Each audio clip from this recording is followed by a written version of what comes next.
안녕하세요. 국민일보 기자이자 공연 칼럼니스트로 활동하고 있는 장지영입니다.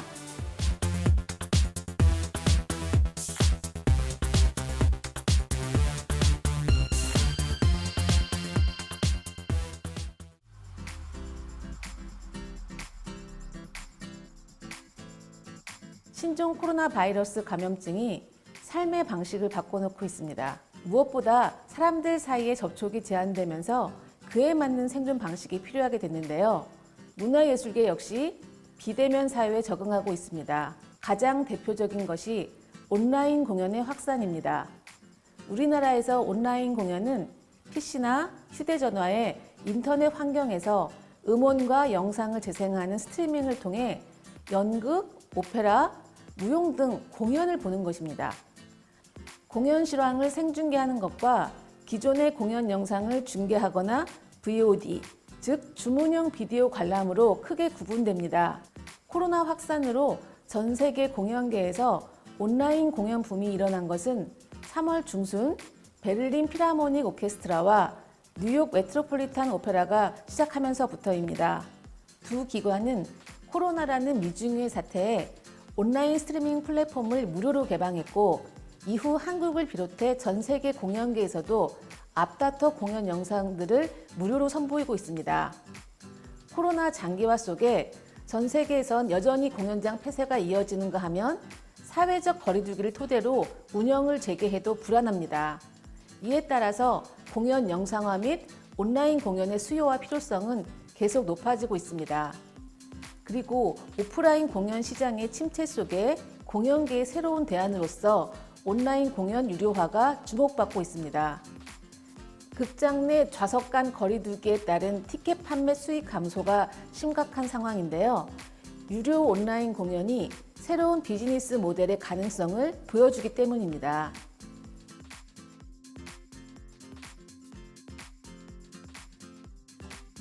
공연 예술은 무대 위에서 실제 공연이 이루어지는 동안만 존재하는 일회성의 예술입니다. 라이브가 주는 예술가와 관객의 상호작용이야말로 공연 예술만의 매력이죠. 하지만 예술가와 관객이 같은 공간에 존재한다는 특성은 시간적, 장소적 제약이라는 특성상 티켓 가격을 비싸게 만듭니다. 규격화가 어려워 대량 생산이 불가능하며 많은 관객을 불러 모을 수도 없기 때문입니다. 이런 생산의 비효율과 소비의 제약 때문에 공연 예술은 만성적인 적자에 시달립니다. 그런데 20세기 말부터 불어닥친 인터넷 정보통신 기술의 발전은 휴대용 컴퓨터와 스마트폰, 이런 새로운 매체와 그에 수반된 플랫폼의 다양화를 통해 공연 예술의 유통에 변화를 가져왔습니다. 그 이전까지 공연 예술의 유통은 공연장을 기본으로 이루어졌습니다. 물론 1990년대 영상물 저장 방식이 디지털화되면서 공연 영상화가 활발해졌고 일부 공연은 DVD로 판매되기도 했습니다. 하지만 이때까지도 공연 영상화는 주로 기록용이었습니다. 21세기 들어와 매트, 베를린 필, 영국 국립극단이 공연 유통에 새로운 바람을 일으켰습니다. 이들 기관이 관객 개발을 위해 시작한 공연 영상화 및 실황 중계는 공연장에 직접 가지 못한 많은 사람이 저렴한 가격에 쉽게 공연을 접할 수 있도록 했습니다. 이런 공연 영상화의 장점은 또 있습니다. 공연 장르의 시간적, 공간적 한계를 극복하도록 만들었으며 실제 공연에서는 불가능한 클로즈업을 통해 퍼포머들의 표정까지 생생하게 볼 수 있도록 해주었습니다. 또한 다양한 카메라 워크를 통해 프로시니엄 무대를 보는 것보다 훨씬 역동적으로 화면을 보여주기 때문에 관객의 만족도도 높은 편입니다. 매트, 베를린 필, MT로 대표되는 공연 영상화와 그 유통 방식은 크게 시네마 라이브 뷰잉과 개인용 IT 기반 스트리밍과 VOD로 나눌 수 있습니다.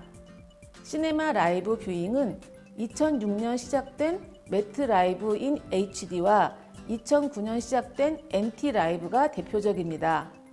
매트는 2006년 12월 줄리 테이머가 연출한 오페라 마술피리를 미국 내 100여 개 영화관에서 위성을 통해 유료 실황 중계한 것을 시작으로 2006-2007 시즌 동안 6개 작품을 매트 라이브로 선보였습니다. 당시 오페라 극장 위주의 오페라 유통 플랫폼을 영화관으로 확장시켰다는 평가를 받았습니다. 그리고 시즌을 거듭할수록 규모가 커져서 최근엔 한 시즌 티켓 판매가 무려 2,200만 장에 이르렀습니다.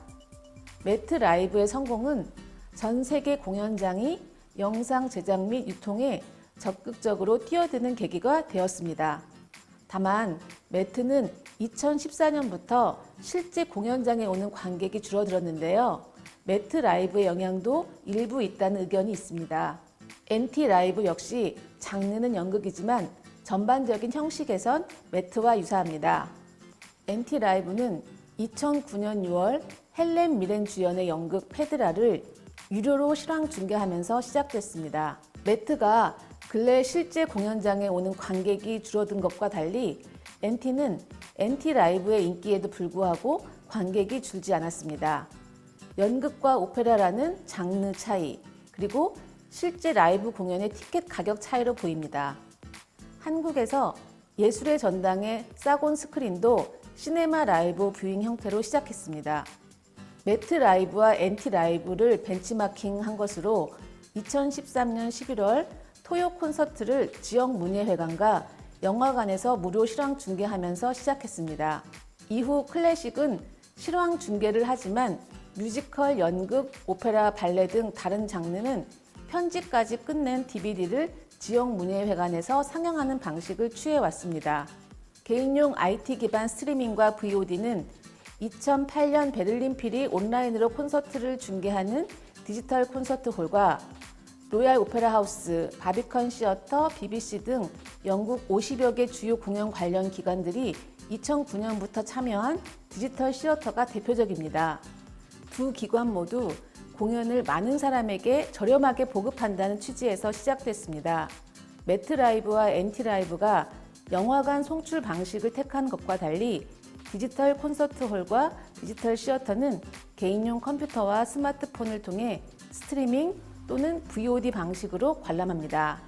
디지털 콘서트홀은 공연 실황을 실시간으로 보거나 과거 콘서트도 VOD로 볼 수 있습니다.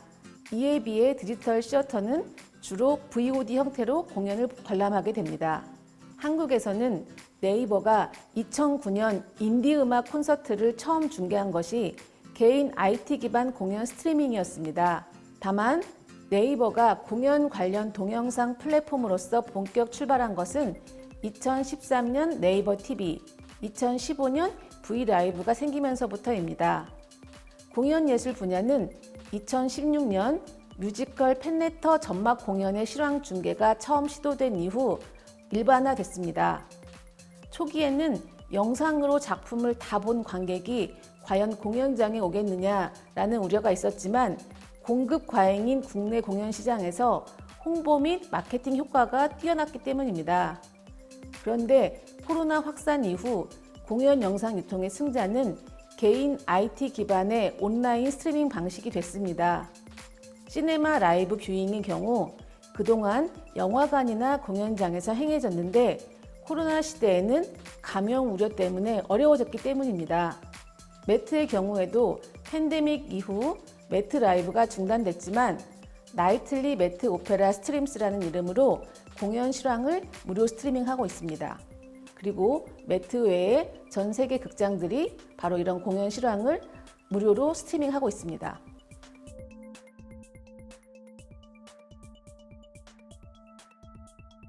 코로나 장기화 속에 세계 공연계는 온라인 공연의 지속 가능성을 위해 유료화에 나서고 있습니다. 저작권이나 플랫폼 등 보완해야 할 문제들은 있지만 온라인 공연 유료화의 흐름은 분명해 보입니다. 온라인 공연에 일찌감치 주목했던 영국에서는 영상화뿐만 아니라 AR, VR 등 다양한 테크놀로지를 적극 도입해 무대의 한계를 넘어서고 있습니다. 최근 K-팝 스타들의 온라인 콘서트 역시 같은 맥락입니다. 이제 온라인 공연이 라이브 공연의 대체제가 아니라 아예 새로운 장르라는 인식도 확산되고 있습니다. 앞서 서구에서는 유료 VOD 방식으로 공연을 볼 수 있는 OTT도 등장했는데요. 2015년 뮤지컬과 연극을 중심으로 한 브로드웨이 HD, 그리고 연극과 오페라, 무용 등을 볼 수 있는 마키TV가 대표적입니다. 코로나 장기화 속에 넷플릭스, 디즈니 등 대형 글로벌 OTT가 컨텐츠 다변화는 물론 수익을 위해서 온라인 공연에 관심을 가진 것도 주목됩니다. 최근 브로드웨이에서 가장 인기 있었던 뮤지컬 해밀턴이 디즈니 OTT에서 공개된 것은 대표적인 사례입니다. 코로나 사태로 인해 그동안 영상화에 거부감을 가졌던 공연계 관계자들도 그 필요성에 공감하는 가운데 유료 온라인 공연이 새로운 비즈니스 모델이 될 수 있을지에 대해서는 전망이 엇갈립니다. 비관적 견해가 많은 것은 스타 아티스트가 나오거나 브랜드 가치가 높은 단체가 아니면 성공하기 어렵다고 생각하기 때문입니다. 팬층이 두텁지 않은 장르일수록 유료화가 쉽지 않은 것은 분명해 보입니다. 사실 매트 라이브, NT 라이브, 베를린 필 디지털 콘서트홀은 시네마 라이브 뷰잉이나 온라인 스트리밍, VOD로 수익을 냈었는데요. 세 기관이 오페라, 연극, 클래식 음악 분야에서 각각 자타 공인 최고 권위를 인정받는 곳이라는 점도 무시할 수 없습니다. 또 국내 클래식계 최고 스타 가운데 하나인 조성진조차도 무료 스트리밍 했을 때는 48,000명이었지만 스타 성악가 마티아스 게르네와 함께한 유료 콘서트일 때는 겨우 900명이었습니다. 코로나 이후 유럽과 미국의 공연장과 단체는 영상을 무료 온라인 스트리밍하면서 자발적인 후원을 받았는데요. 매트의 경우 코로나 이후 진행한 온라인 무료 스트리밍 덕분에 6천만 달러 이상의 후원금을 모금했다고 밝힌 바 있습니다. 또한 영국 작곡가이자 극장주인 앤드류 로이드 웨버는 자신의 뮤지컬 오페라의 유령을 지난 4월 이틀간 무료 온라인 스트리밍 한 바 있는데요. 전 세계에서 1,000만 명 이상 관람하고 40만 달러가 모금된 바 있습니다. 우리나라에서 온라인 공연의 유료화는 지난해 K-팝에서 먼저 가능성을 보여줬습니다. 빅히트 엔터테인먼트는 지난해 2월 영국 런던 웸블리 스타디움의 BTS 공연을 네이버 브이라이브 플러스에서 생중계했는데요. 당시 33,000원의 온라인 티켓을 14만 명이 구입해 매출이 45억 원에 달했습니다. 전 세계적으로 팬이 많은 K-팝은 올해 적극적으로 유료 온라인 공연에 나서고 있습니다.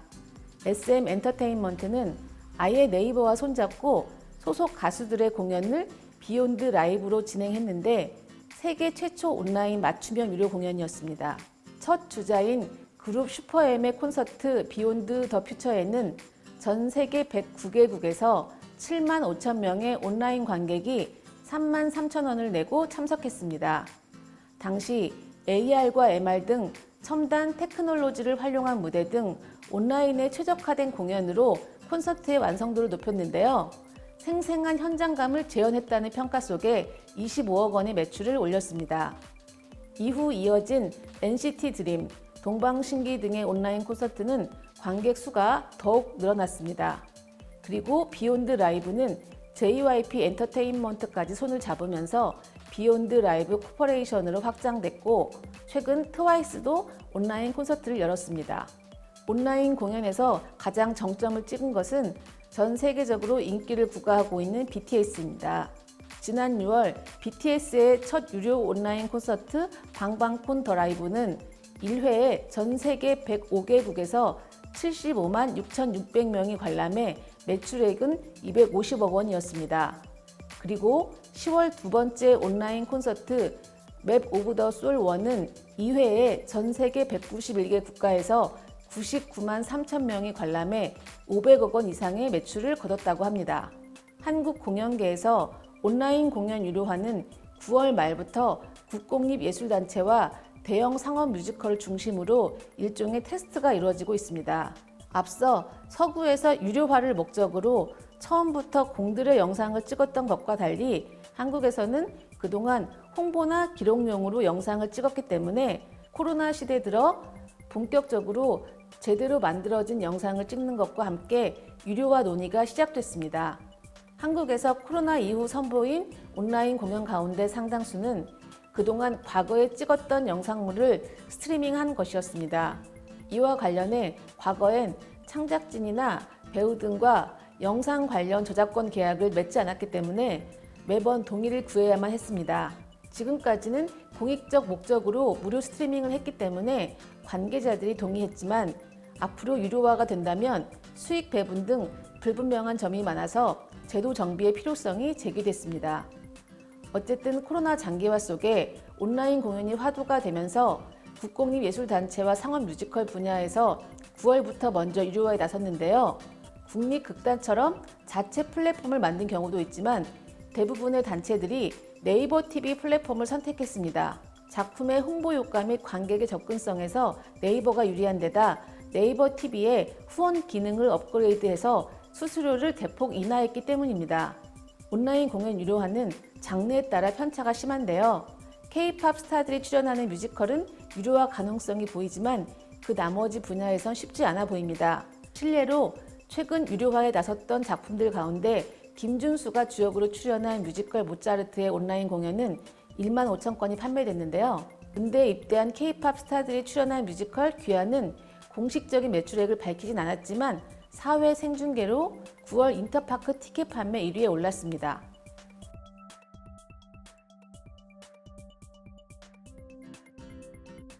영상화 및 온라인 공연과 관련해 한국에서는 영상 아카이빙이 시급하다는 의견도 많습니다. 코로나 사태 이후 우후죽순 만들어진 영상 자료들을 모아서 앞으로도 활용하기 위해서입니다. 한국문화예술위원회가 영상 자료들을 수집해왔지만 양적으로 부족한 편인데다 앞으로 영상 콘텐츠가 중요해지는 만큼 별도 관리 조직이나 플랫폼이 필요하다고 봅니다. 앞으로는 디지털 공연 영상 라이브러리와 함께 공연 영상의 유료화 플랫폼을 만드는 것이 시급합니다. 한국은 IT 강국답게 정부 차원에서 온라인 콘텐츠 제작과 유통, 인프라 구축 및 제도 개선에 나서는 디지털 뉴딜 정책을 추진할 예정인데요. 공연계의 경우 예술의 전당에 공연 영상 종합 스튜디오가 조성되는 등 온라인 공연 활성화 정책이 적극 펼쳐질 계획입니다. 또 한국문화예술위원회에서도 디지털 시대에 맞는 공연 영상 제작 지원에 나섰습니다. 이미 공연계에서도 코로나 이후 새로운 시대에 맞는 생존 방식을 고민하고 있는데요. 모바일에서 짧은 호흡의 콘텐츠 선호가 뚜렷하기 때문에 뮤지컬계에서는 회당 10분 안팎의 시리즈로 된 웹 뮤지컬을 제작하려는 움직임이 나옵니다. 여기에 다양한 테크놀로지를 적극적으로 도입해 온라인 공연의 한계를 넘어서려는 시도도 나오고 있습니다. 지금까지 코로나 시대 문화예술의 변화에 대해 살펴보았습니다. 특히 온라인 공연을 이야기했는데요. 이제 시작 단계인 만큼 앞으로 어떻게 펼쳐질지 여러분도 함께 생각하는 시간이 되었길 바랍니다. 감사합니다.